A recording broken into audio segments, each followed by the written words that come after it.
I have decided that this New Year's, I am not going to say this is going to be my year. Oh. Because I think that all of this was just to spite me.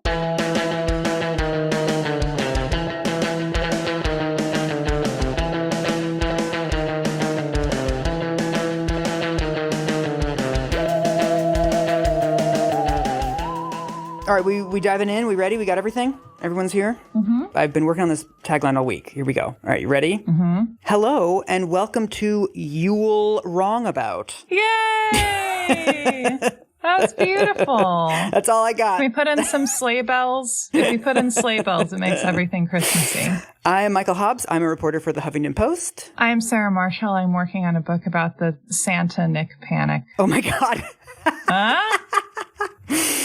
And if you want to support the show, we are on Patreon at patreon.com/you'rewrongabout. And today we are talking about festive things. We are. And I told you we were going to do a Santa episode. Yes. And once again, I changed my mind and decided to do a switcheroo. But it's still festive and it still has a Santa theme because Santa has left a book in my stocking. And it is Paula Barbieri's The Other Woman. Oh. We're going to talk about Paula. That's festive? Is Paula festive? Well, people have been asking for O.J. Simpson episodes for 6 months. So if it's not festive, then I have nothing for anyone. Don't you think that a festive gift is something that someone has been asking you for? I just thought festive was a synonym for Christmas. I think that's very offensive of you.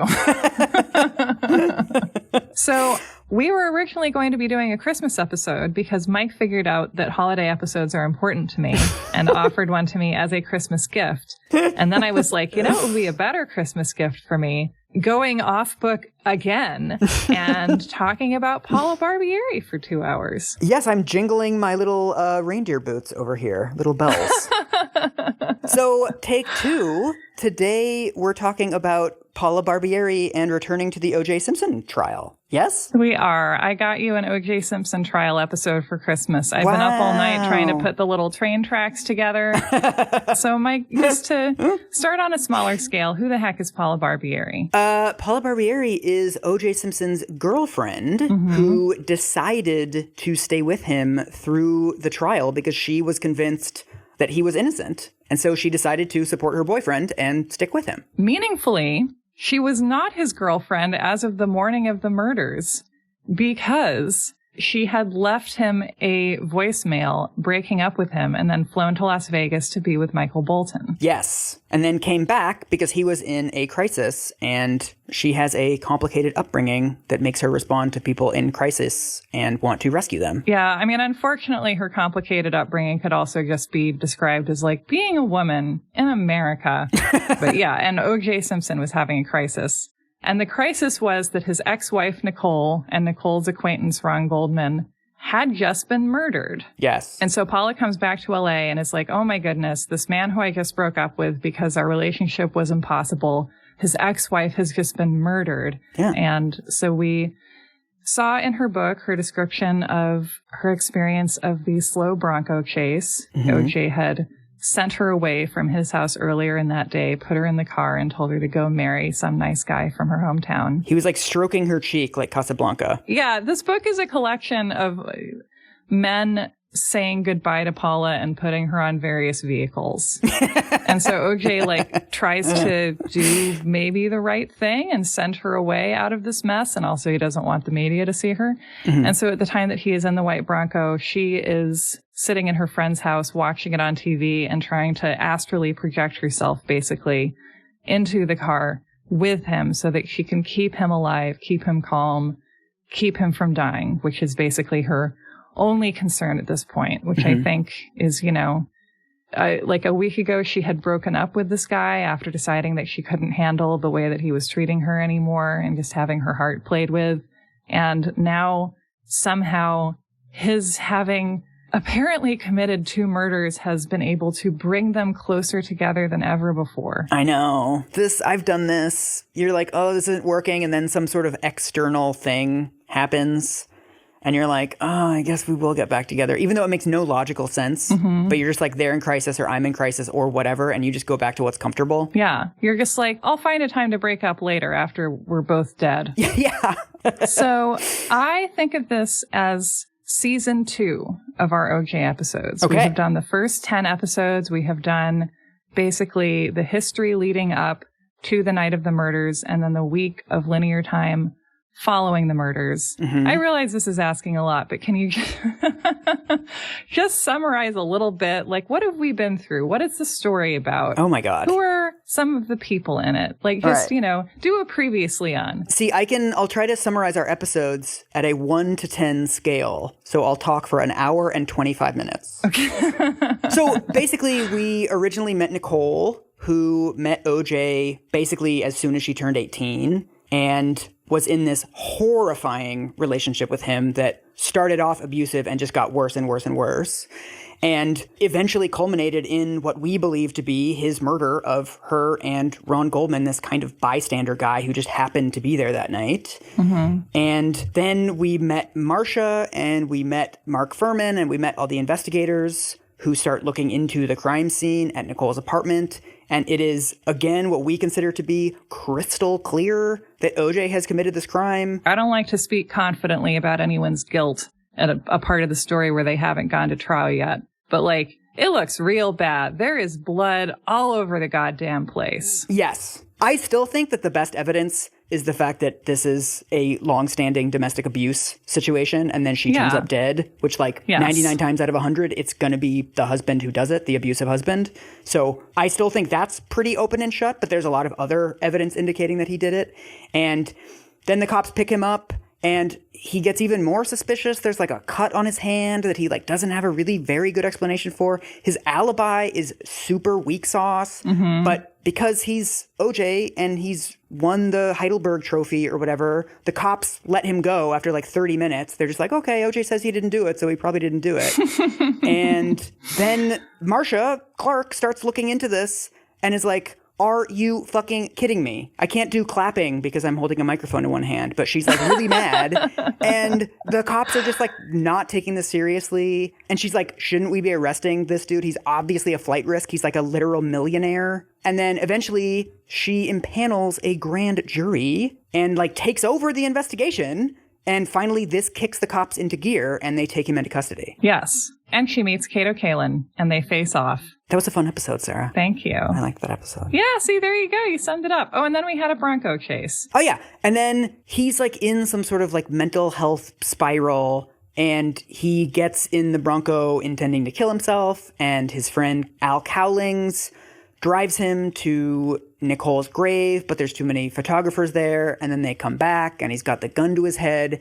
And eventually, I mean, like you said, we call it a chase, but it's really just like a follow. They follow him back to his house. Yeah. And then he pulls into the driveway and they arrest him and they take him to the police station. Yeah. So we ended our Bronco chase episode, our Bronco motorcade episode, with OJ stepping out of the car where he had been having basically an extended standoff with the cops, and he gets taken into jail, and we are now going to go to Paula Barbieri and talk about what she is doing in the aftermath of the Bronco chase and as her man is being processed. She is at the North Pole. She is wrapping presents. Oh, yeah. I'm sticking with the festive theme. Kind of, because she flees LA to go to Tennessee for 3 weeks. Okay. So Paula is heading to Tennessee to be with her friends, the Whitehursts, whose daughters, Debbie and Terry, are her good friends and who are kind of, I think, a second family for her.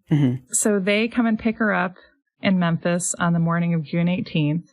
And Paula writes, my friends were sweet and affectionate, as always, and knew better than to mention OJ. The previous day's events soon seemed far away, until we stopped at a McDonald's drive-thru. We passed a newspaper box, and there was the Memphis Commercial Appeal's banner headline about OJ. His arrest was treated like World War III. It was then that I started to realize that I could fly away, but I couldn't hide. And so they head to a small town outside of Memphis, and basically just take care of Paula. She's like someone being taken to Jimmy Carter's brother's ranch. Oh, yeah. Deep cut. And they put her in Debbie's old bedroom and give her a canopy bed. And she says, it gobbled me whole. I felt like a princess in a perfect world. Aww. But she has given the number there to OJ's assistant, Kathy Randa. And so that night, OJ called me from jail for the first of 1,000 times. Oh, man. I'm so sorry for scaring you that way, OJ said. I should never have put you through all that. He was plainly remorseful about having taken off in the Bronco with a gun. That's all right, I said. And it was. I was just so glad to have him on the line. Are you okay? I'm not okay, he said. But you don't have to worry. I'll never try anything like that again. Wait, so did he, Casablanca, send her away and then immediately try to get back with her as soon as he gets access to a phone? I feel as if what's happening for him here is that this suicide attempt or suicide threat or whatever, I think it's both at once, that this thing that he has just put her through has wiped the slate clean. This is a sign. Don't be with people that treat you like this. Like, are just constantly calling emotional mulligans. Yeah. It doesn't count if they have to cut into an NBA final. It's so weird to roast him for being like kind of a manipulative prick when like we also believe that he murdered his ex-wife. Like, it's weird. Like, the scale of those two things is off, but also it is dickish to be emotionally manipulative. I feel as if it's more satisfying to me to just sort of roast someone for being a dick than to like be like, what an evil person. I know. Because like, A, I don't believe in the concept of evil as, as something that exists independently of human behavior. Mm. And B, I think that talking about someone's evil or whatever gives them a form of power. Mm. We act as if destructiveness or the ability to do violence, I feel as if we've created a culture in America that suggests that that's worthy of respect. Mm. It's just sad and destructive and stupid and avoidable a lot of the time. And like just talking about how awful and terrible someone is, it's like, I just rather talk about what a fucking dick I think this guy is, because I think that is belittling to him in a way that,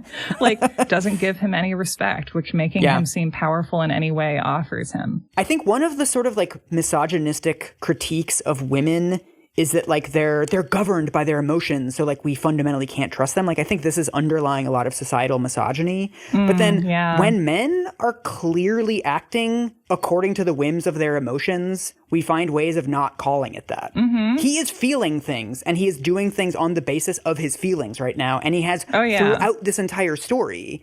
But we have these sort of like euphemisms for talking about that in a way that we don't with women. Well, and I think we've talked about this before, but I feel as if, especially now, we're living in a culture that refuses to recognize male anger and aggression as fundamentally emotional. Like, I don't think that our culture of masculinity in America recognizes anger as an emotion and as an emotional response. Sarah, I'm glad we're back to doing this. I missed this. Do you miss OJ? I missed OJ. What did you miss about OJ? Just talking about trash masculinity. There's so many. Yes. There's so many fun, interesting dimensions of the way that sort of wealth and celebrity and masculinity warp the way we tell stories. And like, it's all here. It's all here. It's Santa's bag. I know. I have a friend who keeps trying to talk me into doing a spin-off podcast about the history of fisheries in America. Do you know what he wants to call it? You're wrong, a trout. That's good. But his suggestion is codpast. They're both winners, Sarah. It's got me hook, line, and sinker, to be honest.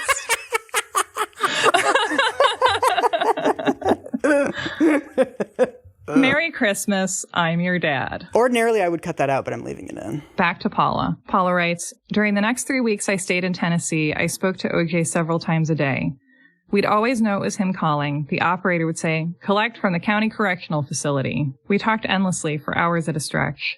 I put our past issues aside. They seem so trivial now. All that mattered was getting the man I cared about through to the next morning. Oh, he's putting all this emotion on her shoulders and she's just taking it. Yeah. She's just like, yep, I'll wear this backpack. It's like he is so incapable, apparently, of feeling or expressing any guilt about killing Nicole that Paula is feeling guilt for him. Yeah. We've talked a lot in our other episodes about her feeling like it had to be her fault. It's her fault that Nicole is dead.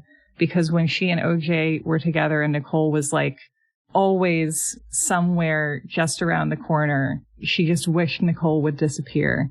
And now she has. Yeah. Like, Paula's blaming herself more for someone's death because she like wished she would disappear in some, Twilight Zone way than the man who actually stabbed her to death. Yeah. I don't know. I feel like one of the reasons I love this book so much is that it's like this masterclass in like how much can you possibly blame yourself for in a relationship that isn't your fault? Mm-hmm. And how much can you apologize for a partner who isn't treating you the way that you deserve, and just like tough it out and peacemake, and like how much damage can you metabolize? And it turns out a lot. I'm sure nobody is thinking about those exact questions on Christmas Day this year as we all spend time with our families. Paula writes, OJ told me about his daily strip searches and how chilly his cell was. He needed a warmer sweater, he said, and some thermal underwear. His arthritis had flared up. His bed was so high he had trouble getting into it. When OJ talked about the bars staring back at him or his cold metal bench, I was right there with him. I melted into the jail as I had into the Bronco during the chase. No, it was more than that. I felt as if I should be in the jail. It would be so much easier if it were me instead of him. God. So basically when she's not on the phone with OJ listening to him complain, Paula says she is praying or watching CNN, waiting for someone to come on and announce, like, this has all been a mistake. Right. OJ is innocent. Sorry, Paula. And instead on June 20th, she sees Marcia Clark's press conference where Marcia Clark says it was premeditated murder. It was done with deliberation and premeditation, which Marcia Clark also talks about in her book as something that in retrospect, she was very deliberate and committed with that language about her belief in OJ's guilt in a way that was controversial. How does Paula feel about it? Does it make her second guess OJ's innocence? Oh, I'm so glad you asked. That sure is some nerve, I thought. How could Clark be so sure so soon when I knew she was so wrong? I worried about how her statement would affect OJ, who'd looked so weak at his arraignment that morning. When he'd stood to plead not guilty, I worried that he might fall down. So she's like bought into the OJ narrative. Oh, yeah. She's completely strapped in. And I feel as if the deeper we're getting into this, the more I see that, yeah, this is a very weird choice for a Christmas episode. But like, whatever. The whole podcast is a weird choice. So here we are. You know, something that people talk about a lot with regards to the show is empathy and how it tries to be empathetic with all its subjects. And that is really important to me. And it's important to empathize.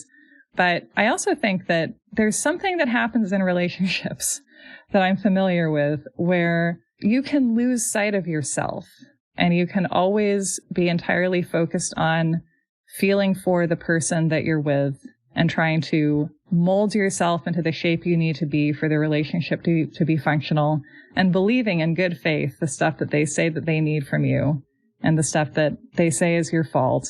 And I don't know. I think that I just would like to say that I think it's possible to live empathetically and also have boundaries and ways that you require people to treat you. There's also, I mean, I think this is something that being in a bad relationship does to you, is it makes you understand empathy as enabling, right? That the only way to show empathy for somebody like this is to stick with them as they go through this trial for a crime that they probably did commit. There are other ways to be empathic of somebody and also break up with them. Yeah. I think that OJ, I don't attribute to him the kind of calculating forethought that would lead him to be like, I'm going to do this next fucking thing to get Paula on my side. I think he just knows how to do that. I think it's intuitive for him the way it is for a lot of people, where like if you're backed into a corner in a relationship, you find a way to create a crisis that binds your partner to you again, even if it's your fault.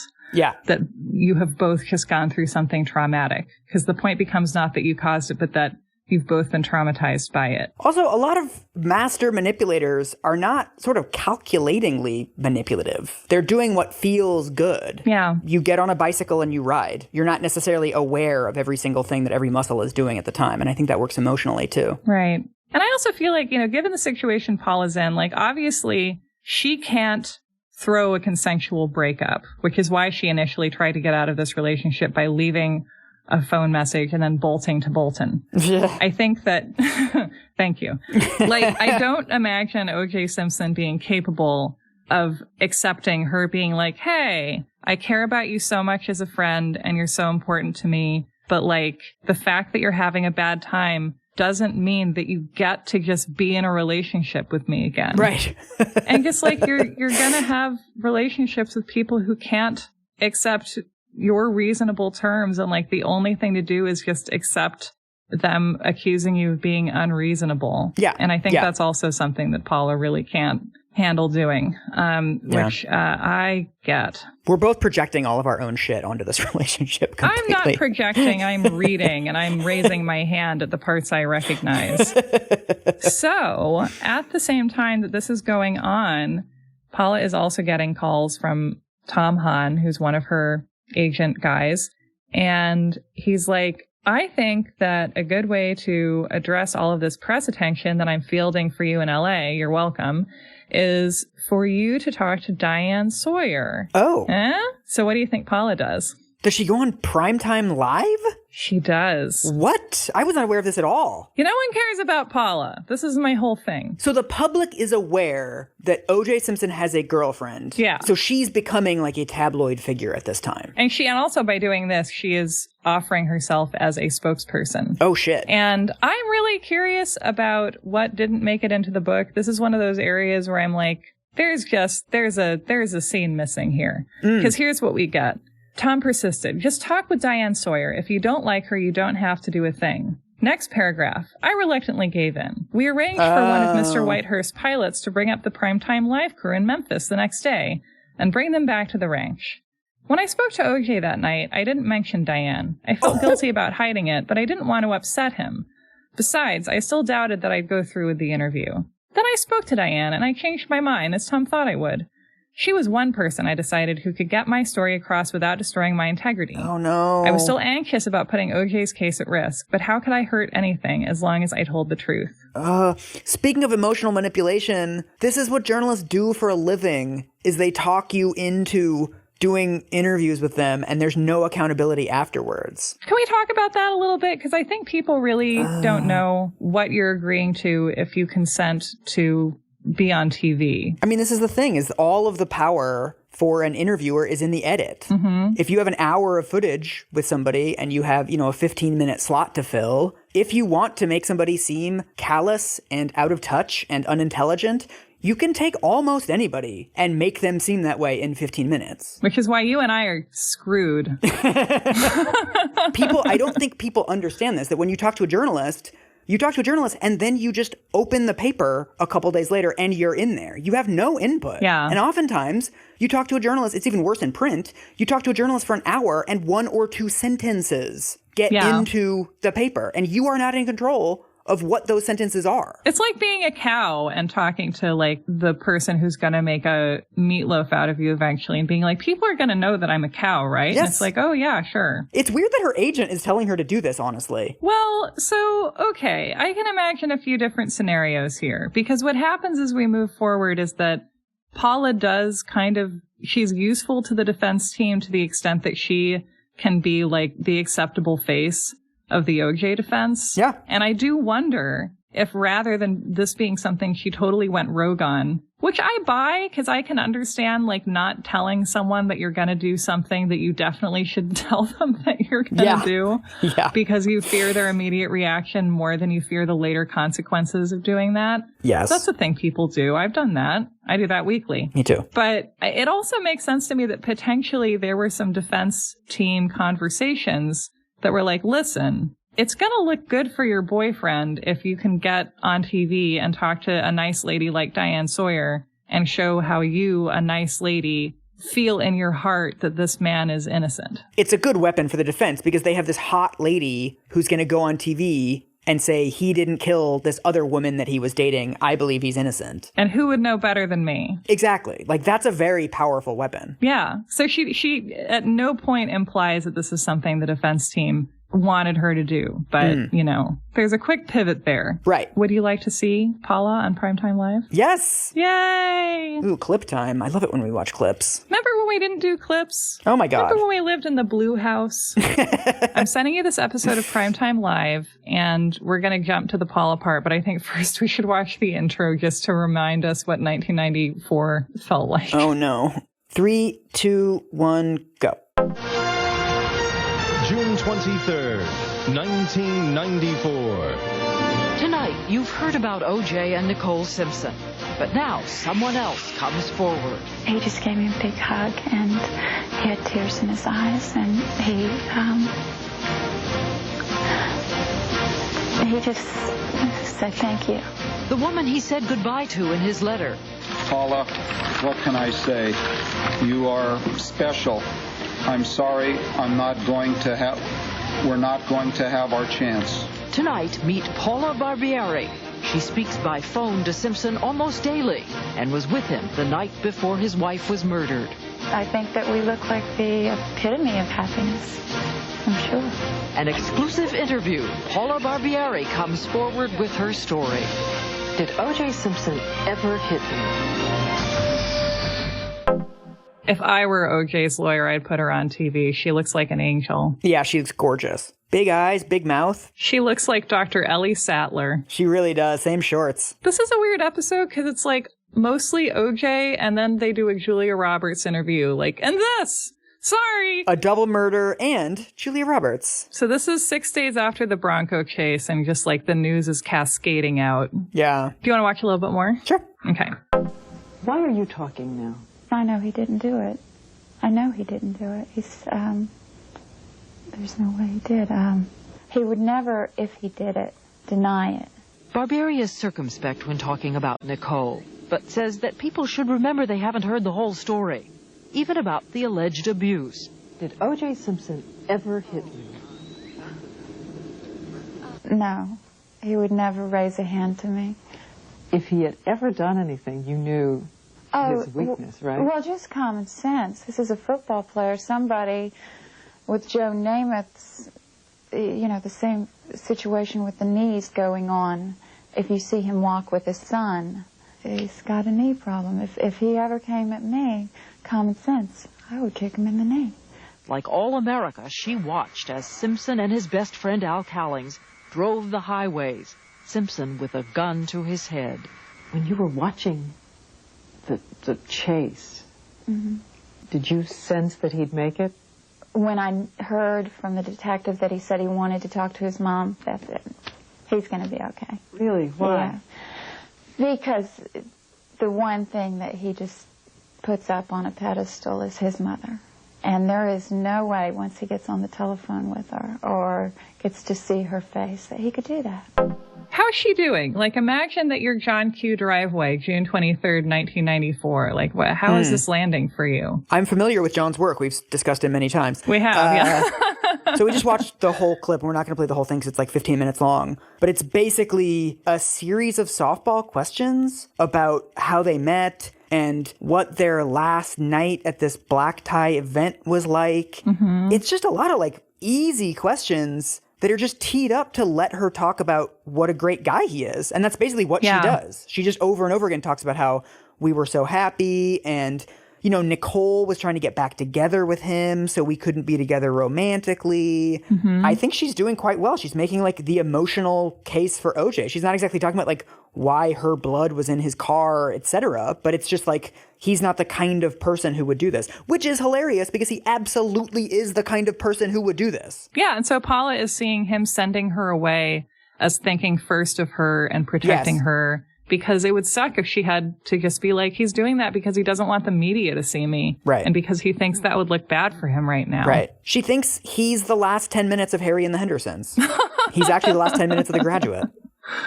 This to me is like one of the most interesting areas in Paula's book. I listen to that and I'm like, I believe that you believe that. Yes, that's totally. the part that I find most distressing, I guess. It's just like, I don't think she's lying. I think that she's getting up there and speaking to the version of him that she has created through a combination of plausible deniability, his good days, and the way she has to see her world to feel sane within it. Yes. It wasn't until watching it with you this time that I realized just how easy they're going on her.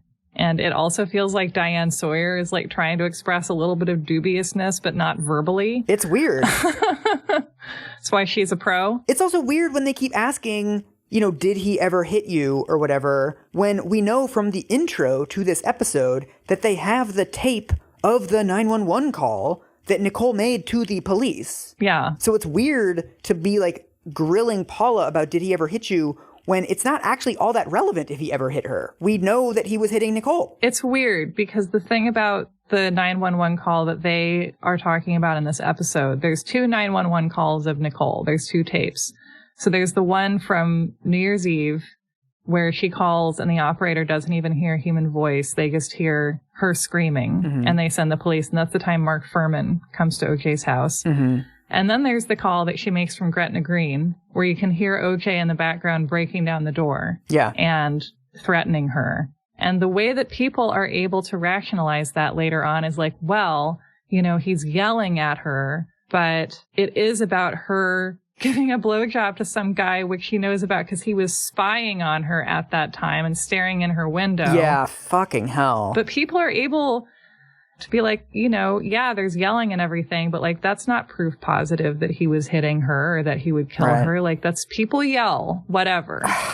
Paula does come off as a very good representative of the defense. Yeah. She comes off extremely earnest.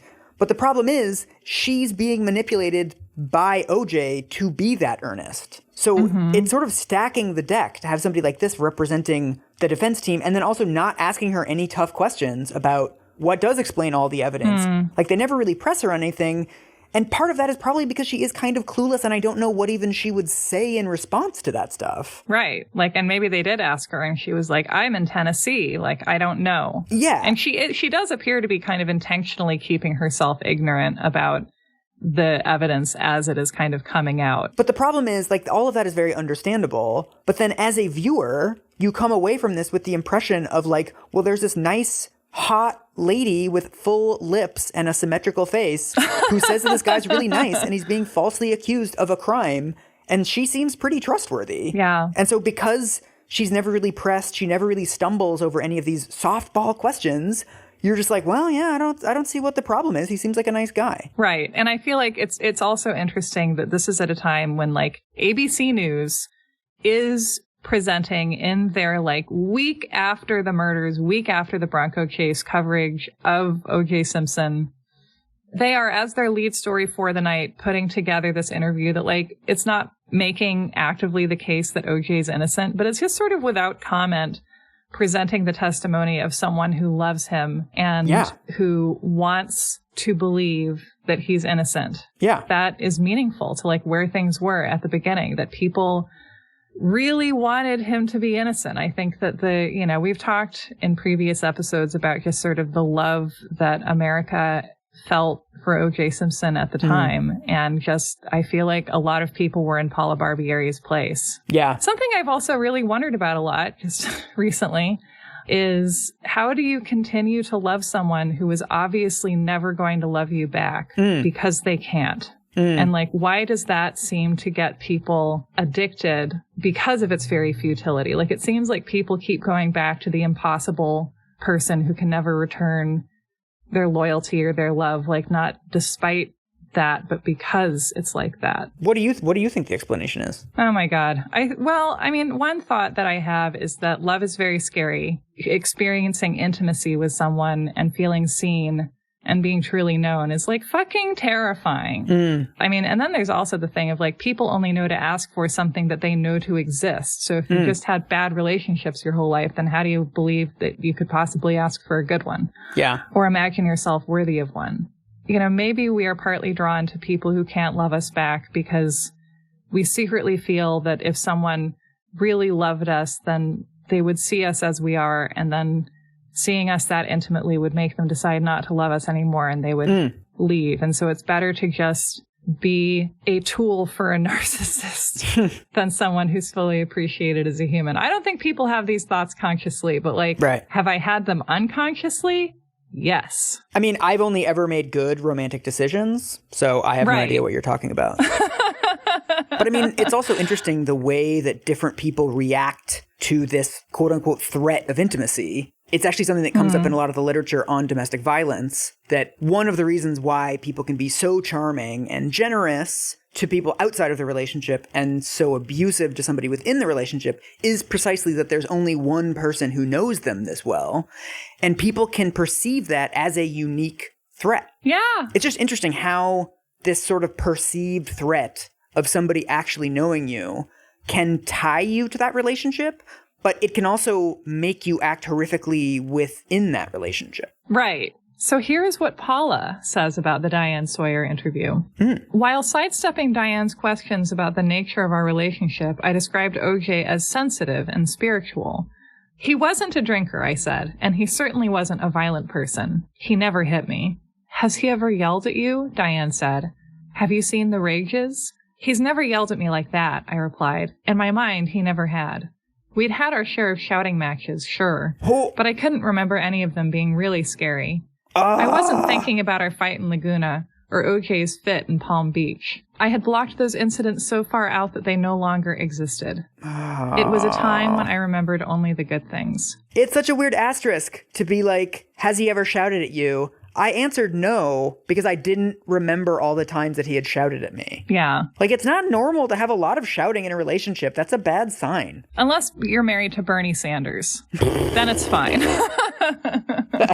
But yeah, I do think that, like, you can be in a relationship where you haven't metabolized how bad things are until you're out of it because you can't. You have to kind of peacemake so relentlessly that you can't remind yourself of just like, I get yelled at a lot, honestly, and I don't like it. Yeah. But also, I do feel like she's in a middle ground between like being in that place of genuine emotional denial about the substance of their relationship, partly because she has already broken up with him and now is diving back into the wreck because he's been arrested. So like she has admitted to herself that she's done and still is going back in. Yeah. So I feel like it's a combination of her genuinely believing that and then also that being very valuable for the defense. She's the perfect press foil for this defense right now. Paula writes, I worried that OJ would be angry when I told him about the interview, but he was surprisingly philosophical. Well, it's done now, isn't it?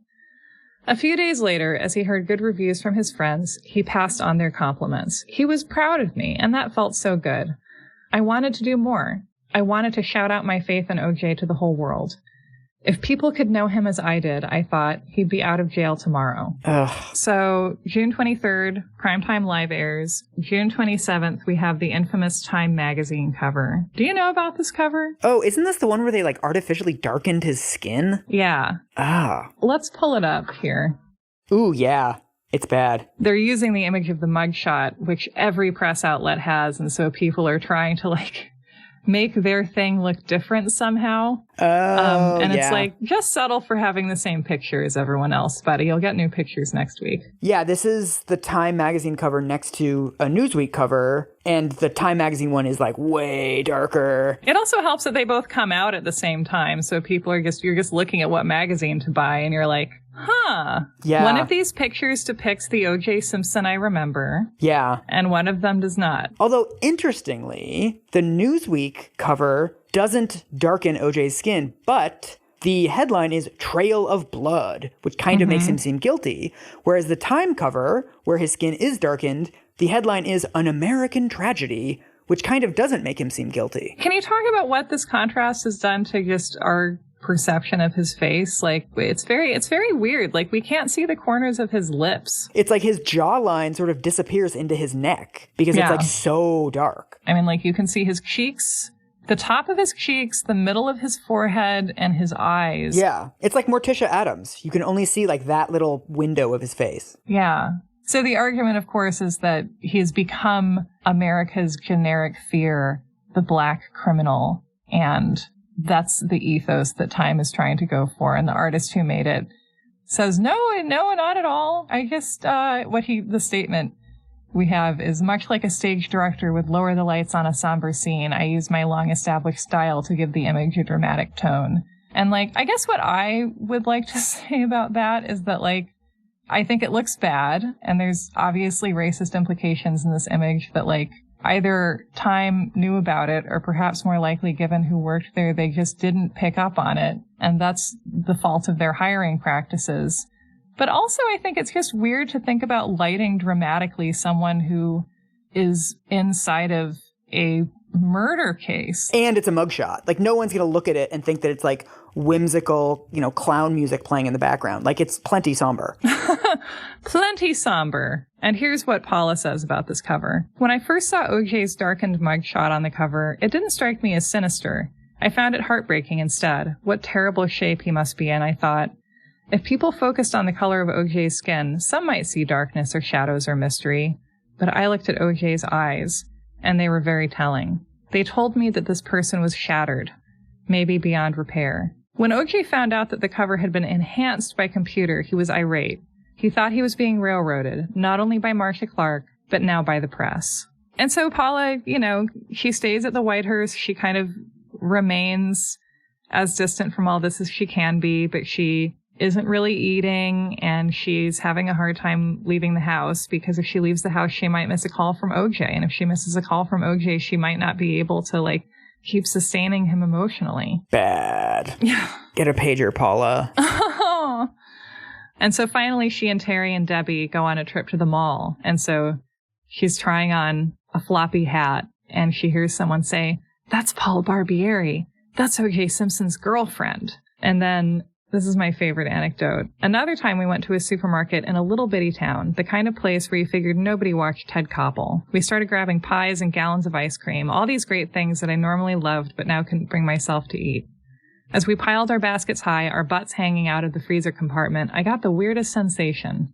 I stood up and turned around, and everyone in the store was staring back in total silence. After that, I mostly stayed in. Isn't it just a weird mental image? Can you picture that? You're going into the freezer and you're rummaging around and you want to find Chunky Monkey.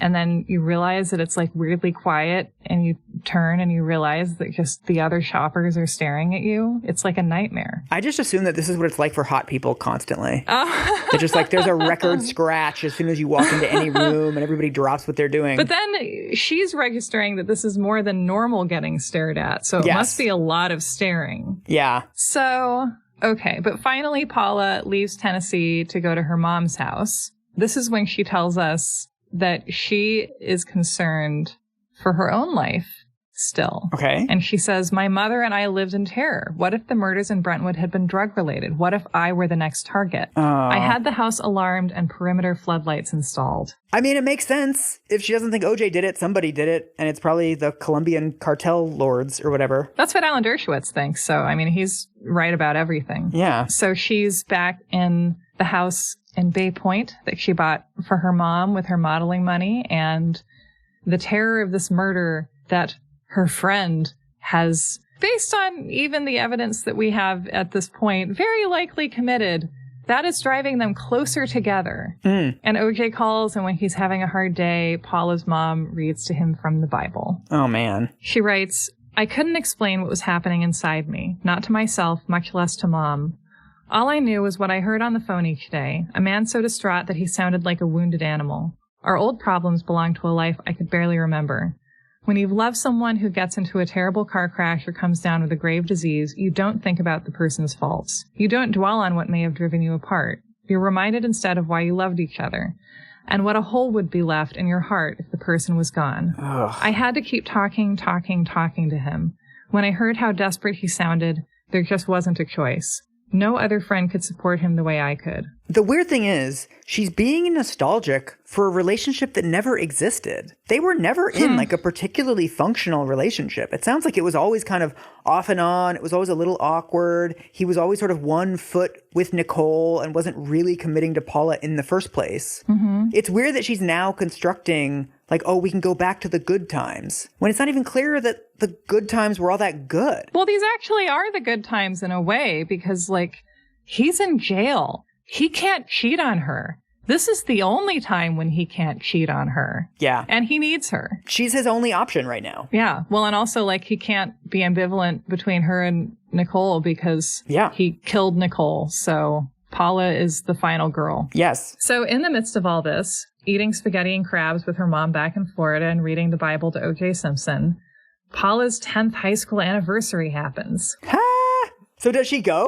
She goes. She basically says that she goes, and then realizing that all these kids that she grew up with that she thought of as being from the normal families, while she was from, the family with the scary dad and the scary stepdad and everything else, other people have had a hard time of it too. She has classmates who have died. She has, tragedy making the rounds. And she says How I'd envied those normal Bay Point families. I'd assumed they were immune to the violence I grew up with in St. Andrews. Now I saw they were more like us than I knew. Aww. While I didn't take pleasure in other people's pain, it was a relief to be able to think, poor them, instead of poor me, poor me. Why can't we do this at the time? This is like everybody's experience of reconnecting with people after high school or after these very distinct periods of your life where you're like, oh, everyone else was super fucked up too. But for whatever reason, we couldn't talk about it. It's such a bummer. I do remember having a philosophy class senior year, like spring semester of senior year, that was kind of like this, where I think because everyone was leaving, there was a sense of being able to kind of open up and be honest about our experiences of having been in high school together. And that was the moment when I personally was like, oh, these kids who I thought of as having an easy time because they weren't me were having a hard time. And I just didn't notice that because I was very busy with my own hard time. And it just it does something to you. Yeah, I've reconnected with some people from my high school who were like way more popular than me and were like totally had their shit together. And then, of course, they start telling me like all the shit they were actually going through in high school. And it like always takes a second for it to sink in. Like, you had problems? Like, you had challenges in your life? Like, I've been projecting this perfection onto you for years for really no reason. Like, that's all my own shit. I love how, like, we just have these Paula episodes and we just clearly both are Paula. And it's just like us just loving on Paula this whole time. So we talked in a previous episode about how Paula found Jesus when she was a kid. And she goes back to her pastor from her youth in Florida, Jack Reese, and goes in to talk to him about spirituality and talk about the Bible. And she says, typically, I began that first meeting by asking for help for OJ rather than for myself. Was there anything in the Bible about persecution, some scripture to help a man unjustly accused? Oh my God. I had to believe that OJ was being persecuted, that the DA's office was out to get him for their own malicious reasons.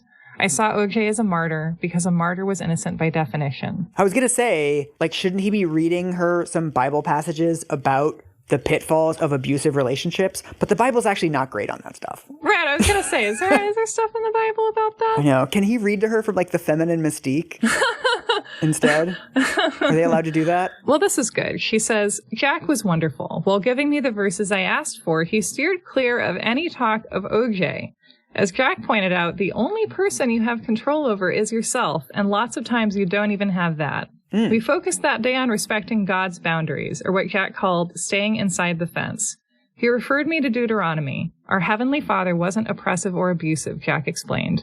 He set boundaries, not to inhibit or restrict us, but to protect us. I love this idea that, like, you just totally circumvent, you don't even bother being like, would you like to have boundaries, Paula? It's just like, you know, God has boundaries. Is this chapter called Deuteronomy, Where's My Car? Sorry. So, okay, she's in Florida with her mom. You know, she's still talking to OJ. She's having these moments of clarity, it seems at times, but like it just all comes back to OJ. Eventually, OJ's like, when are you going to come back to LA?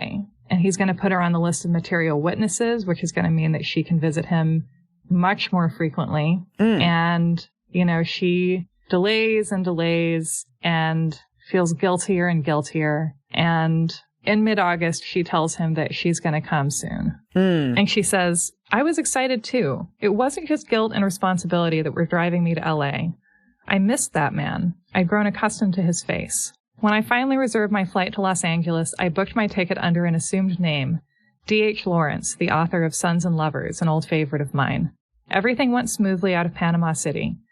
But when I walked to my connecting flight in Atlanta, I felt creepily on display, as if I were in a glass jar for public inspection. As I handed my ticket and driver's license to the Delta counter person, I said softly, "You understand?" The woman smiled and said, "Oh yeah, I understand." I didn't realize it at the time, but I wasn't just losing frequent flyer miles with my fake name. The instant I boarded that plane to Los Angeles, I lost my identity. Yes. I mean, it seems like she should have used the distance as an excuse to sort of let this fade away. It's like kids that study abroad. Right? How often does your ex get put in jail? I know. A place where they literally can't bother you. I know. Paula, don't get on the plane. She got on that plane, man. And yeah, this is where I want to end for now, is with Paula on the plane heading back to LA, going back to stand by her man. And after a summer's worth of legal maneuvering and investigation and a growing mountain of damning evidence against the defendant. And we're going to jump into other people's perspectives in the new year and keep going with the story. But yeah, for now, I just want to be sitting on this plane with Paula, looking out the window, watching LA get closer and closer, and trying to figure out, like, what am I feeling? Like, what is this love that I'm feeling for this person? Like, do they value me? They have to, right? Did he kill anyone? Yeah. He can't have, right? And do they have Chunky Monkey in LA that I can go get at the store? And can I at least get ice cream without people staring at my butt? Yeah.